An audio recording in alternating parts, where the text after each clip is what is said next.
reward systems. They're either my friend or my enemy.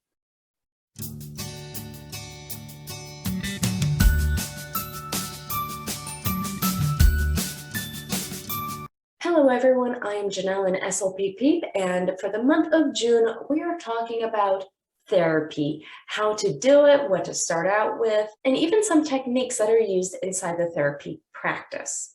If you are interested in this sort of content, please consider liking and subscribing, and let's move on. For this video, we're going to be talking about rewards, whether they're intrinsic or extrinsic. Intrinsic rewards meaning like that feel-good feeling. It's all within yourself. You don't get anything from it. And extrinsic tends to be more of the outwardly rewards. I get a stamp, I get a sticker, I get to choose from the prize box. Now, some people can argue that there's some overlap. I'll let that be a discussion for a different day amongst yourselves. And here we're mainly just going to keep it as intrinsic, personal feeling, extrinsic, I get something. The main question that I like to pose is, should rewards be given? Rewards being extrinsic rewards. I'm pretty mixed in this opinion because I do both. And I do both for a very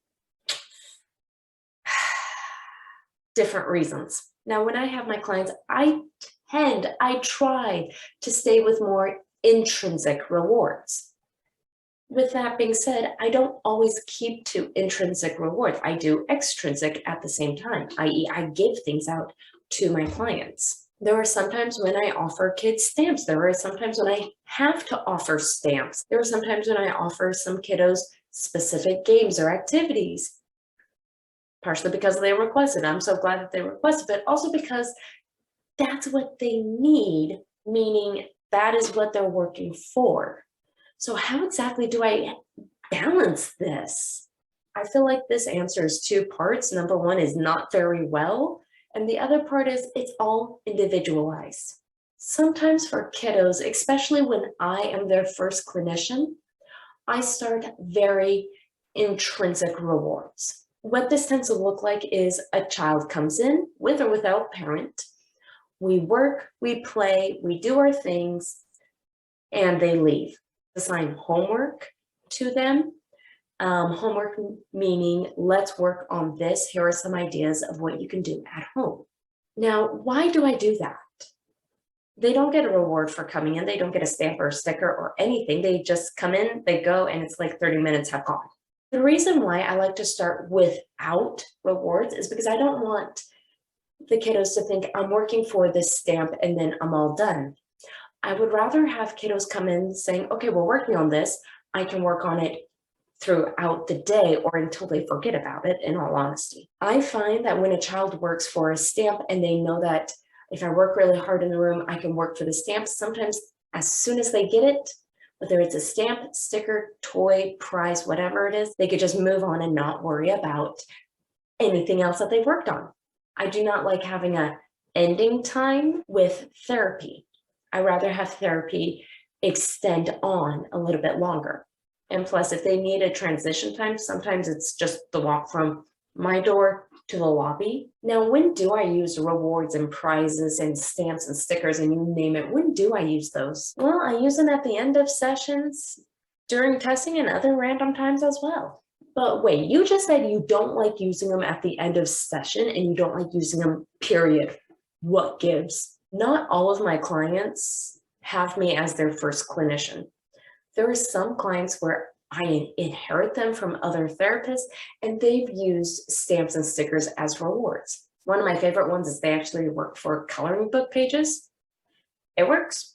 And so I need to understand this is where the child is coming from. This is their routine. This is their pattern. And they've learned to expect something to signal the end of therapy, which might be a very stressful time for them as well. Sometimes people need extrinsic rewards to know they did do a good job.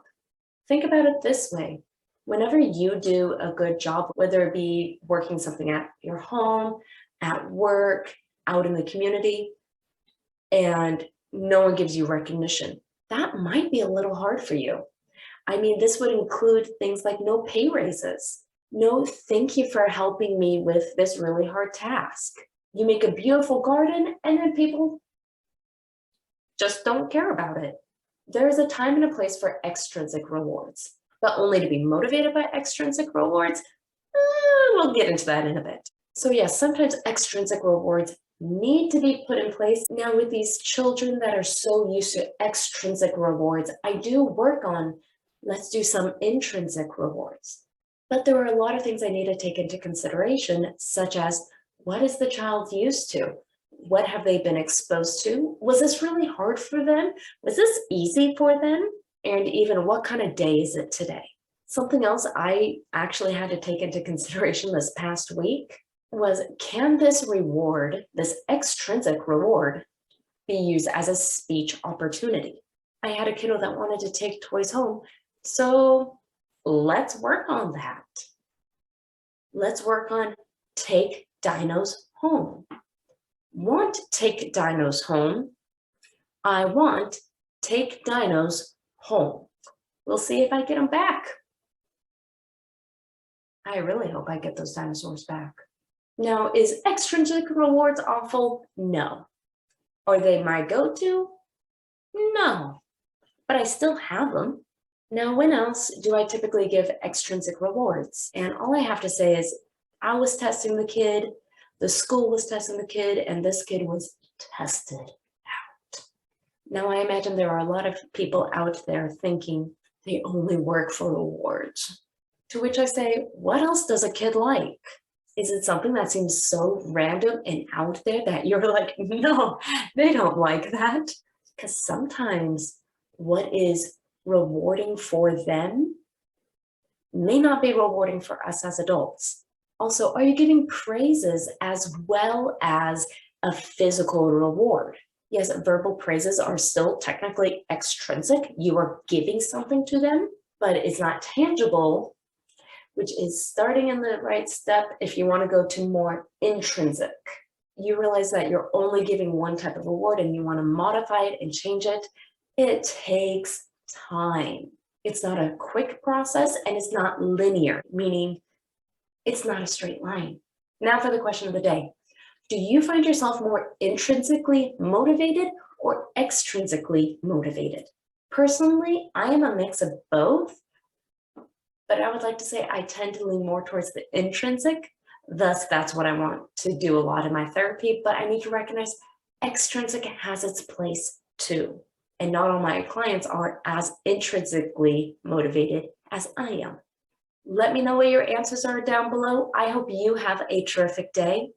If you are interested in this sort of content, please consider liking and subscribing and have yourself an awesome day. Bye-bye.